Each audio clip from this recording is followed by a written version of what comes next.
पुरानी बात है। चंद्रपुर नामक एक गांव में निर्मल नाम का एक व्यापारी अपनी पत्नी गौरी के साथ रहा करता था। उनकी बहुत बड़ी हलवाई की दुकान थी। वो अपनी दुकान पर बड़े ही स्वादिष्ट पकवान बनाकर बेचा करता था। उसके पकवानों के किस्से बड़े ही दूर दूर तक मशहूर थे। निर्मल अपनी पत्नी गौरी को अत्यंत प्रेम करता था। उनके जीवन में कोई दुख नहीं था सिवाय एक को छोड़कर, वो था संतान न होना। उन दोनों ने कई नीम हकीम वैद्यों को दिखाया, लेकिन उन्हें कोई भी सफल परिणाम नहीं मिला। ये क्या गौरी, आज फिर तुमने अति चिंता कर ली, जिसके कारण लगता है तुम्हें फिर से ज्वर आ गया है। रुको, मैं तुम्हारे लिए पानी लाता हूँ। लो गौरी, बैठो और पानी पियो। गौरी बड़े ही धीरे धीरे उठकर बैठती है और पानी पीती है। लो देखो, मैं तुम्हारे लिए दुकान से कितनी बढ़िया रबड़ी लाया हूँ। आप सच में कितने अच्छे हैं, मुझे कितना प्रेम करते हैं, लेकिन मैं पापिन आपको एक संतान का सुख भी नहीं दे पाई। अरे गौरी, आज के बाद ऐसा शब्द अपने मुंह से मत निकालना।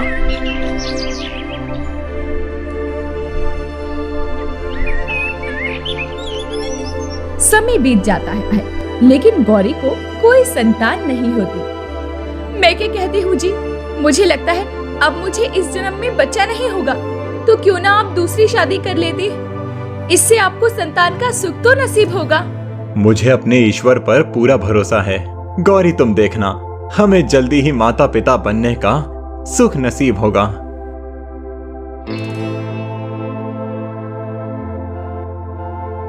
एक दिन गौरी और निर्मल देखते हैं कि उनके घर के आंगन में लगे आम के पेड़ पर एक मैना पक्षी का जोड़ा आकर रहने लगा है और उन्होंने एक खूबसूरत सा घोंसला बनाया है। निर्मला और गौरी रोज देखते कि वो जोड़ा सुबह सुबह ही दाना चुगने निकल जाता और शाम होते ही अपने घोंसले में वापस आ जाता। ऐसे ही कई दिन बीत गए। अब गौरी उन्हें रोज आंगन में ही दाना डाल दिया करती थी, जिससे वो अच्छे से दाना चुग सके और उन्हें उसके लिए ज्यादा परेशान ना होना पड़े। मैना पक्षी का वो जोड़ा जैसे उनके घर का एक हिस्सा बन गया था। अरे, आज वो पंछी दिखे? यही कहीं होंगे, मैंने अभी थोड़ी ही देर पहले देखा था। तभी एक दिन निर्मल और गौरी देखते हैं कि उन्होंने एक अंडा दिया है। अरे, तुम तो इस अंडे की ऐसे देखभाल करती हो जैसे ये तुम्हारा बच्चा हो। अरे मेरा ना सही, किसी का तो लगता है। मुझे लगता है कि कहीं से कोई चील या सांप आकर इसे नुकसान ना पहुंचा दे। तुम सच में कितनी अच्छी हो गौरी। एक दिन मैना पक्षी का जोड़ा सुबह दाना चुगने के लिए उड़ जाता है, लेकिन वापस नहीं आता। अब निर्मल और गौरी हर रोज उनकी बाट जोहती, लेकिन फिर वो कभी नहीं आए। साथ ही साथ अंडे का आकार रोज बढ़ता जा रहा था।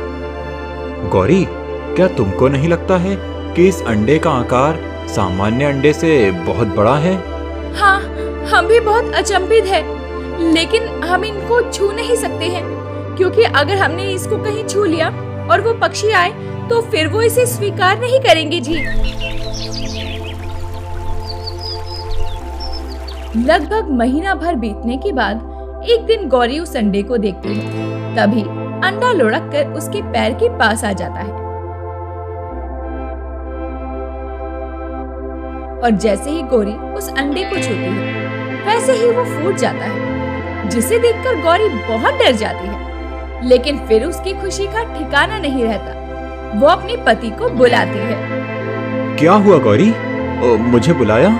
हाँ, ये देखो ना, इस अंडे में से एक बच्ची निकली है, जिसे देखकर निर्मल भी अचंभित हो जाता है। दोनों लोग उसे ईश्वर का प्रसाद मानकर स्वीकार कर लेते हैं, और क्योंकि वो बच्ची उनको मैना के अंदर से मिली थी, इसीलिए उसका नाम मैनावती रख देते हैं। जैसे जैसे मैनावती बड़ी हो रही थी, उसका सौंदर्य भी बढ़ता जा रहा था। उस समय राज्य में राजा आदित्यवर्धन राज किया करते थे। राजा की महानता के चर्चे बड़े ही दूर दूर तक मशहूर थे। राजा बड़े ही दयालु और उदार स्वभाव के थे। सभी प्रजाजन अपने राजा के बड़े ही गुण गाया करते थे। एक दिन महल में नवरात्रि उत्सव की तैयारियां जोरों शोरों पर थी।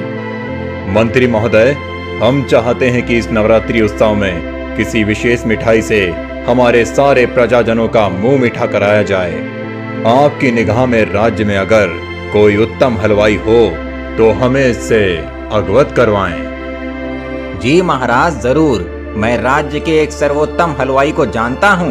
मैं आज ही उन्हें राजमहल में आने का आदेश देता हूँ। मंत्री अपने सिपाहियों को भेजकर निर्मल को महल में बुलवाते हैं। महाराज को प्रणाम। महाराज, आपने मुझे याद किया। हमने सुना है कि आप राज्य के सर्वश्रेष्ठ हलवाई हैं, तो इस नवरात्रि के उत्सव के लिए कुछ ऐसी मिठाइयाँ बनाइए जिसे खाकर हर कोई खुश हो जाए। लेकिन उससे पहले आपको उसे मुझे चखाना होगा, तभी मैं उस पर मुहर लगा सकूंगा। जी महाराज, मैं अभी ही महल की रसोई से आपके लिए वो मिठाई तैयार करके लाता हूँ।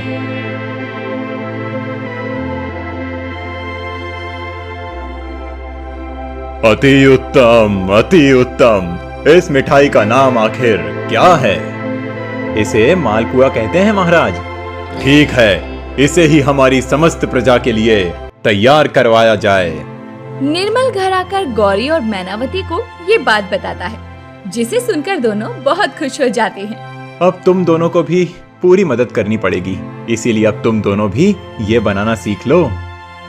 फिर नवरात्रि उत्सव का दिन आ जाता है और निर्मल गौरी और मैनावती को लेकर महल जाता है। सभी लोग उत्सव बड़े ही धूमधाम से मना रहे थे। तभी राजा की नजर मैनावती पर पड़ती है और वो उसे देखते ही रह जाता है। मैनावती की चंचलता और खूबसूरती उसका मन मोह लेती है। वो अपने मंत्री से उसके बारे में पूछता है। महाराज, ये हमारे हलवाई जी की एक लौती बेटी है। बड़ी ही सरल और विनम्र स्वभाव की है। आप उत्सव के उपरांत हलवाई जी के समक्ष हमारी बात लेकर जाएं। हम इनसे विवाह करना चाहते हैं।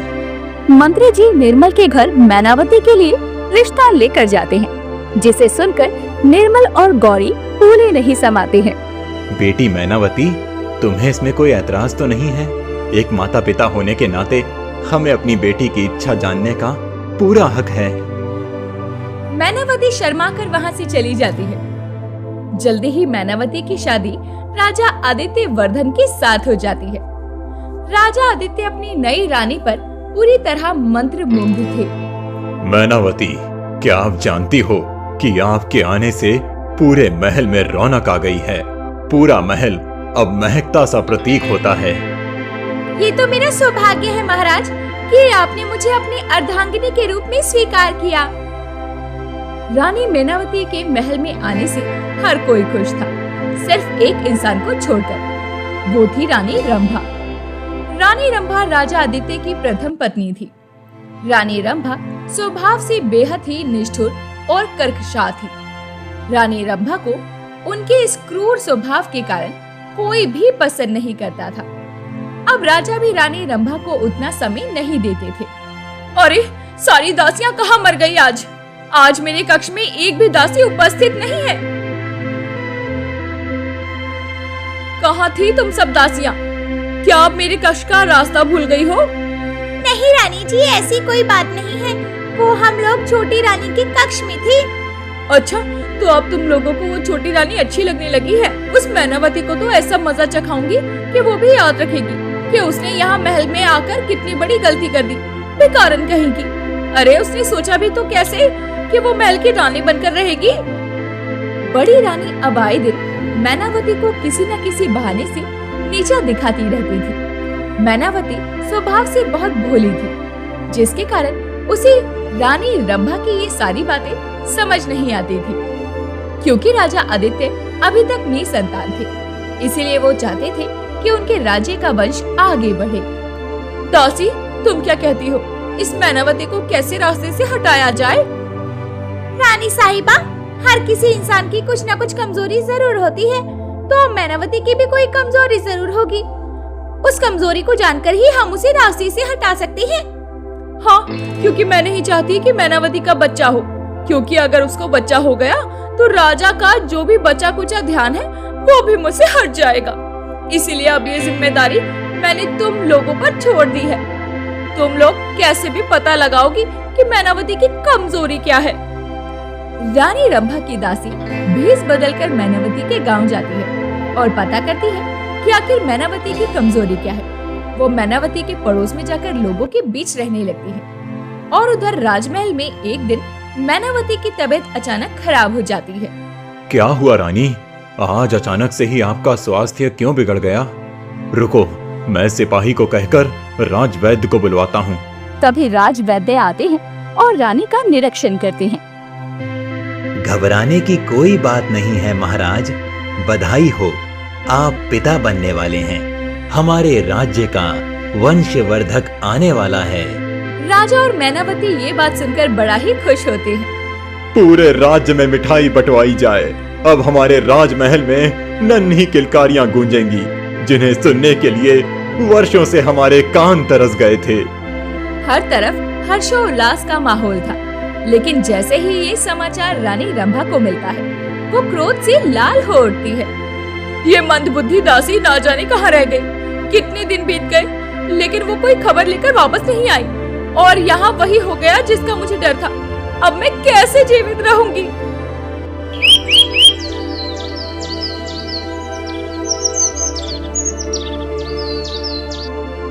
हमारी नई रानी मैनावती तो बहुत ही खूबसूरत है। उनकी खूबसूरती का तो कोई मुकाबला ही नहीं। हाँ हाँ, हो भी कैसे सकता है। वो कोई इंसान की औलाद नहीं है, बल्कि एक मैना के अंडे से निकली हुई बच्ची है। क्या क्या ये सच है? सो आने सच है। उसकी जान उसके घर में बक्से के अंदर रखे मोतियों के हार में है। जिस दिन अगर वो हार किसी और ने छुआ या पहन लिया, उसी दिन उनकी मौत हो जाएगी। दासी की आंखें खुली की खुली रह जाती है और वो मैनावती के घर की ओर चल देती है और मौका पाते ही मोतियों का हार वहाँ से चुरा लेती है। जैसे ही हार दासी के हाथ में आता है, इधर मैनावती की तबीयत खराब होने लगती है। कोई वैद्य को बुलाओ, मुझे घबराहट और बेचैनी हो रही है। राजवैद्य आते हैं। तभी राजा भी अपने राज दरबार को स्थगित करके रानी के कक्ष में प्रवेश करते हैं। कल तक तो पूर्णतः स्वस्थ थीं, आज अचानक इतना तीव्र ज्वर, ऐसा कैसे हो सकता है? क्या हुआ तुमको रानी? तुम्हारे गर्भ में हमारा अंश पल रहा है। आप पूरी तरह स्वस्थ हो जाओगी, बिल्कुल भी फिक्र नहीं कीजिए। जैसे जैसे दासी के कदम राजमहल की तरफ बढ़ रहे थे, रानी की तबीयत और खराब होती जा रही थी। महाराज, अगर मेरी मृत्यु हो जाए तो आप मेरा दाह संस्कार नहीं करना, बल्कि एक छोटा सा महल बनवाकर वहाँ मेरे शरीर को संरक्षित करके रख देना। अरे महारानी, आप कैसी बात कर रही हैं? मैं आपको कुछ नहीं होने दूंगा।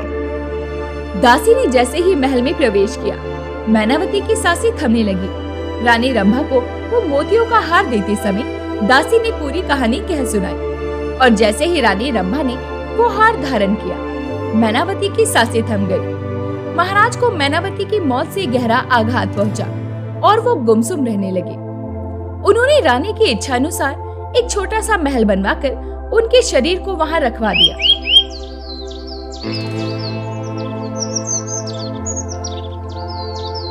कुछ दिन बीतते हैं। राजा हर सुबह के समय रानी के उस महल के बाहर जरूर चक्कर लगाकर आते थे।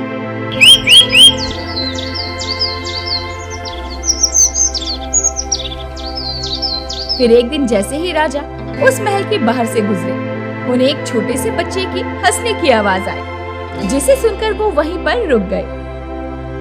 अरे, ये अचानक आज इस महल से एक बच्चे के हंसने की आवाज कैसे आ रही है? चलो इसके अंदर चलकर देखा जाए। राजा जैसे ही अंदर जाते हैं तो देखते हैं कि नवजात शिशु मैनावती के बगल में लेटा हुआ खेल रहा है, जिसे देखकर राजा बड़े खुश हो जाते हैं और उसे उठाने की कोशिश करते हैं, लेकिन वो बच्चा उनसे नहीं उठता। अरे, ये कैसा चमत्कार है? ये बच्चा तो मेरे से हिल नहीं रहा है। मुझे इस बात को राज ही रखना होगा, वरना इस बालक का जीवन खतरे में आ सकता है।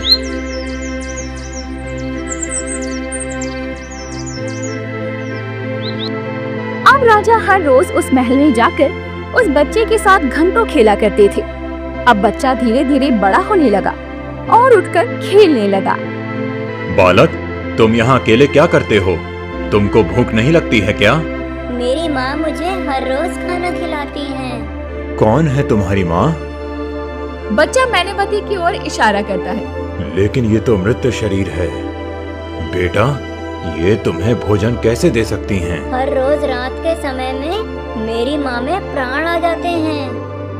राजा ये सुनकर अचंभित हो जाते हैं। तो तुम आज अपनी माँ से ये पूछना कि वो ऐसे क्यों लेटी हैं। ठीक है महाराज, मैं आज जरूर अपनी माँ से ये पूछूंगा।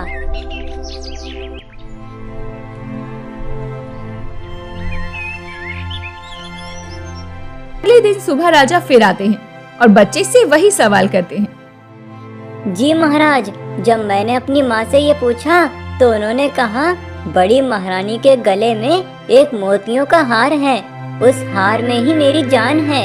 रात्रि के समय में रानी रंभा वो हार उतार कर रख देती हैं, इसीलिए मुझ में प्राण आ जाते हैं और जैसे ही सुबह वो हार धारण करती हैं, मेरी माँ निष्प्राण हो जाती हैं।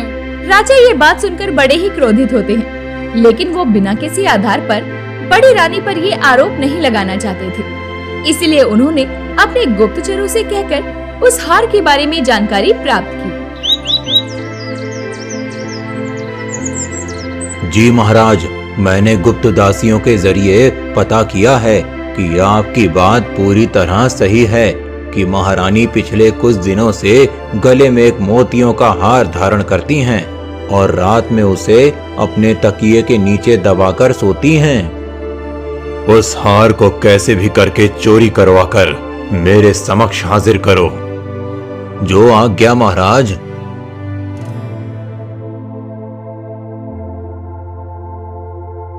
दो दिन बाद वो हार महाराज के पास आ जाता है और महाराज जाकर वो हार मैनावती को पहना देते हैं। अरे तुम सब मूर्ख हो क्या? वो हार कहाँ गया? आखिर मैंने उसे यहीं रखा था। आखिर वो हार कहाँ जा सकता है? रानी, क्या हुआ? बड़ी ही बेचैनी से आप कुछ ढूंढ रही हैं। हमें भी तो बताइए। नहीं नहीं महाराज, कुछ नहीं। कहीं वो मोतियों वाला हार तो नहीं? राजा के मुंह से ये शब्द सुनकर रानी रंभा का शरीर कांपने लगता है और वो निशब्द हो जाती है। आप अभी के अभी दरबार में हाजिर होइए, रानी साहिबा।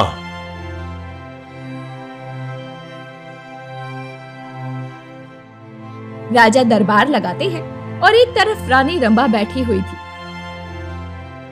तभी सामने से मैनावती अपने बेटे के साथ आती हुई दिखाई देती है, जिसे देखकर सब लोग डर जाते हैं और अपने स्थान से खड़े हो जाते हैं। आप लोग डरिए नहीं, ये रानी मैनावती ही हैं और अब जीवित अवस्था में हैं। रानी रंभा, अब आप अपनी कहानी खुद बताएंगी या फिर हम बताएं?